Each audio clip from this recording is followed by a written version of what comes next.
it downfield. It is caught. John Moran in the clutch. Oh my word. Oh my God. Deep to right field. Way up there and way Down the sideline, Jefferson, another huge run. Jalen Red broke tackle, stayed on his feet.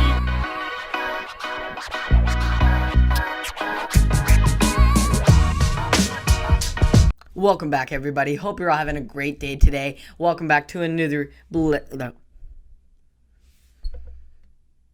Welcome back, everybody, to Blake's Take, giving you my take on local and national sports. I know we normally start with national sports, but we're going to kick it off with some incredible local sports today after the Willamette football team got a absolutely dominant 37-0 shutout victory over Glide on Saturday. The Warriors got out into an incredible start with 2 touchdowns by Chase Beardsley, the new addition to the team. One was by an offensive fly sweep, and the other was an outstanding pick six off the edge. This was then followed by an elusive touchdown by Isaiah Blackburn and a Chase Beardsley field goal to cap off the wild 24-0 run by the Warriors in the first quarter. In the second half, the Warriors came out hot with Caleb Jensen throwing a dot to Carson Girding, who scooped the ball in and walked into the end zone for the 40-yard score on just the second play from scrimmage in the second half. Holy smokes, the Warriors were not going to be stopped. Then on the following drive, Chase Beardsley would cap off his incredible 3-touchdown performance of a game, giving the Warriors the 37-0 lead and ultimately the win. The dominant Warriors defense then took care of the rest in this one with 4 interceptions in total by one of each, one by Beardsley, one by Alec Russell, Blaine Guzman, and hard-hitting linebacker star of the defense, Isaiah Blackburn. The Warriors get the incredible 37-0 shutout victory and are now looking forward to move on against Dayton. Just an incredible, outstanding performance, unlike we have ever seen from the Warriors in a while, back until when we saw them play JC as my freshman year, when they beat JC by quite a bit. But a shutout victory by this margin, this was great to see, especially after the Warriors hadn't played a year and a half. Just all of them came together and are really looking good, looking like a solid core group that is ready to take on anyone who's stepping up next to the plate, and they're ready for the challenge against Dayton on Thursday. So make sure to tune into that. It's getting streamed, so tune into that, and the Warriors are going to be ready. As far as other local sports, we had the Civil War in basketball with Oregon taking on Oregon State, where Oregon was coming off looking to clinch the Pac-12 regular season title with a win. Will Richardson scored a career-high 22 points, and Oregon made a season-high 15 three-pointers in beating Oregon State 80-67 on Sunday night to finish the Pac-12 Conference's regular season champion for the second straight year. Richardson finished with a career-high 6 made threes and only missed 1 from beyond the arc. As a team, it was most made threes by the Ducks unit since 2017, when they went 11 for 24. Oregon finished 15 for 23, or 65.2% from deep. Incredible performance by the Oregon Ducks from beyond the arc. Eugene Omoruyi scored 18 points for Oregon. Eric Williams Jr. scored 14, while Chris Dar and LJ Figueroa scored 10, while the Bees and Ethan Thompson scored 16 points. Worth Altisi scored 14, Gerald Lucas with 12, and Roman Silva with 10. Oregon State faces UCLA on Thursday in the postseason conference tournament in Las Vegas, while Oregon has now won 5 straight in just a span of 11 days and is 10-2 since February 4th, coming off of those setbacks, but is now the tournament's top seed. And on Thursday, they will face the winner between Wednesday's matchup of Arizona State and Washington State. Just great to see that both of these teams are going into the tournament, and it's great to see the Ducks with the 1 seed. And maybe, who knows, they might play, or Oregon State could make a run. It's March. There's always madness, so upsets can occur, and we could see these two in the Pac-12 championship. You never know. As far as national sports now we go, we had the NBA All-Star Weekend, lots of festivities, activities, but before I get to the game, we're going to talk about all the contests, and we're going to start with the three-point contest, which always lives up to expectations, and this year's competition was no different. For the second straight year, the winner was determined by the final shot on the last rack, as Stephen Curry drilled the money shot to win the event for the second time in his career.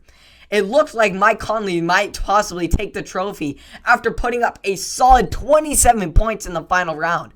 But in typical Curry fashion, there was no stopping him as he started to heat up. The Golden State Warriors star scored 28 points in the final round after breaking the record for most points scored in a single round when he put up 31 points in the first round of the event. That was ridiculous. He was hitting shots like it was nothing. His win makes him part of an elite company, becoming just the 7th player in league history to win multiple three-point contests and is the only active player to win the event twice. Just incredible win for Curry. Always great, just continuing to prove why he is the greatest shooter of all time. On to the next contest in the Skills Challenge. The Skills Challenge has always been one of the least predictable events of the All-Star Weekend over the past several years. Despite the event itself being geared toward faster guards, 5 of the past 6 winners have been big men, and Domantas Sabonis did not change that. With being a 2020 runner-up in the event last year, he showed his dominance this year, becoming the 2021 Skills Challenge champion following a closely contested final round with Orlando Magic big man and center Nikola Vucevic. The championship round was the first one won by a smaller player. In the first round, Sabonis defeated Knicks forward Julius Randle, while Vucevic defeated Trailblazers forward Robert Covington. The two went on to defeat the event's 2 favorites as Sabonis stunned Luka Doncic, while Vucevic knocked off Chris Paul, arguably the greatest skills player in history. The two squared off in the finale, though, with both missing multiple clinching three-pointers before Sabonis finally put one in and sealed his victory. And that was just incredible to see. Great to see Sabonis. It was a fun skills challenge to watch. And surprising upsets in Chris Paul and Luka Doncic. I thought Luka was going to take it, but congratulations to Sabonis on the win. And now for the final contest, we have always a thrilling dunk contest.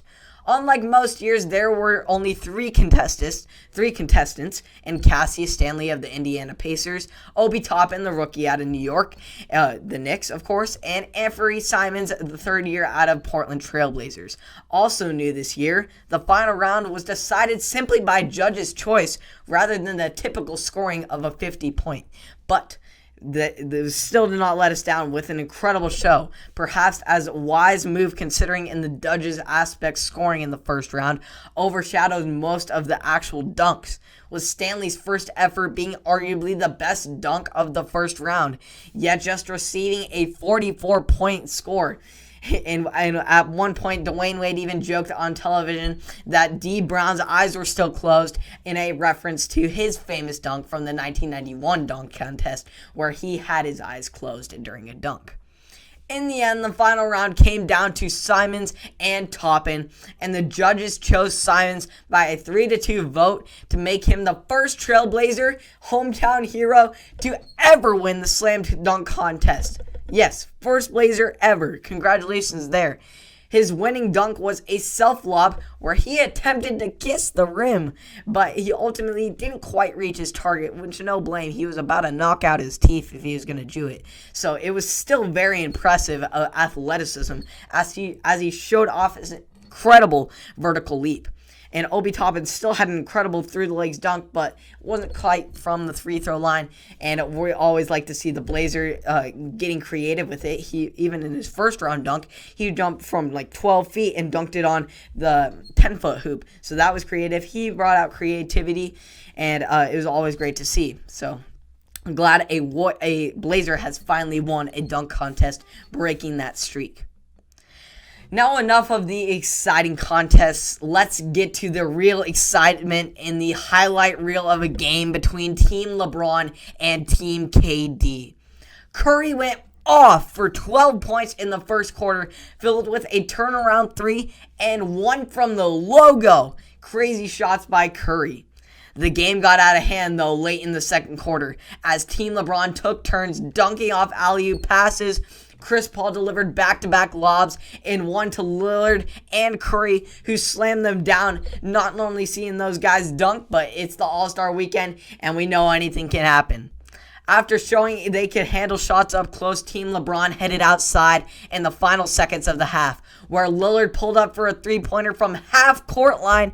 Not to be outdone, though, Curry then knocked one down from virtually the same spot. It was crazy at the end of the half. They were launching 50 feet shots. It was crazy. It was a lot of fun, Lillard said. Me and Steph just like to shoot a lot of threes. We shoot deep threes. It was 3, 3, 3, 3. Oh my, they just could not stop shooting, and they couldn't stop making them either. They were crazy.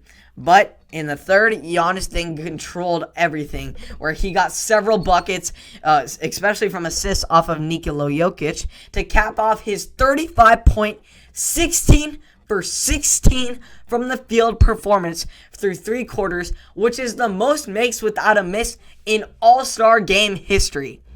Now on to the 24-point target score fourth quarter in honor of Kobe Bryant, of course, where Curry and Dame each hit a tray to put this game within 3 points of Team LeBron target score.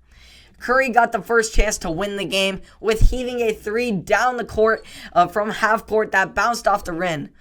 But of course, in companion with Curry, Dame time was Dame time. So he got to turn it around and get his own chance, and he knocked down the dagger, of course, for the win. Dame time on hitting his wrist, because no matter what team he's on, as long as Damian Lillard's in the building, you always know what time it is. Despite Dame and Curry's incredible deep shooting performance, Giannis's perfect scoring led him en route to win the Kobe Bryant Kia MVP award.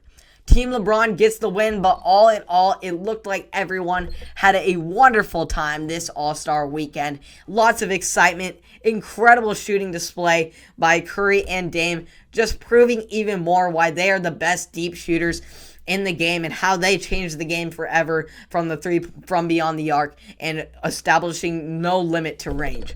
It was awesome to see also Giannis's perfect performance. The bank was open for him. If you look back at those highlights, he was banking so many shots, and the bank was open after hours for Giannis. So all around, great All-Star weekend. I like to see also on Team KD, also just players getting involved, such as Kyrie and Harden bonding as teammates. And LeBron didn't get really involved as far as playing because he wants to be ready, and he's still determined on his regular season and his goal of winning a championship. So that's great to see all around, just excitement and blowing off some stress in the NBA All-Star weekend. But to round off the show, before I let you guys get on with your day, we have a big, quick announcement with six-time All-Star forward Blake Griffin agreeing to sign with the Big Three in Brooklyn for the rest of the season. The Nets are using one of their veteran minimum contract slots to sign Griffin. Griffin informed the Nets general manager Sean Sparks of his decision to join Brooklyn's championship chase on Sunday evening. A reunion of sorts with his former Los Angeles Clippers teammate in one DeAndre Jordan. Griffin had interest from most of the NBA's top playoff contenders and was cleared waivers on Sunday night after agreeing to a buyout of the remaining $56.5 million contract with Detroit Pistons on Friday. Because Brooklyn will be able to have a luxury tax next season, the most they could ever offer Griffin as a free agent is $5.9 million taxpayer mid-level exception. Marks, however, Griffin will earn $29 million from Detroit next year and has $255 million in career earnings, so I don't think he's got to worry about running out of money. Injuries have dramatically altered Griffin's game, eliminating the high-flying rim attacks that marked his all-star career and his USA camp that we all saw where he put on a dunking show. He used to be just the high flyer of the league. He now leans on heavily on the three-point shot, though, and his ability to make others get others involved as he has aged and injuries have prevented him from getting to the same height he once was able to get. Griffin has now averaged 12.3 points, 5.2 rebounds, and 3.9 assists in the 20 games he played for Detroit this season.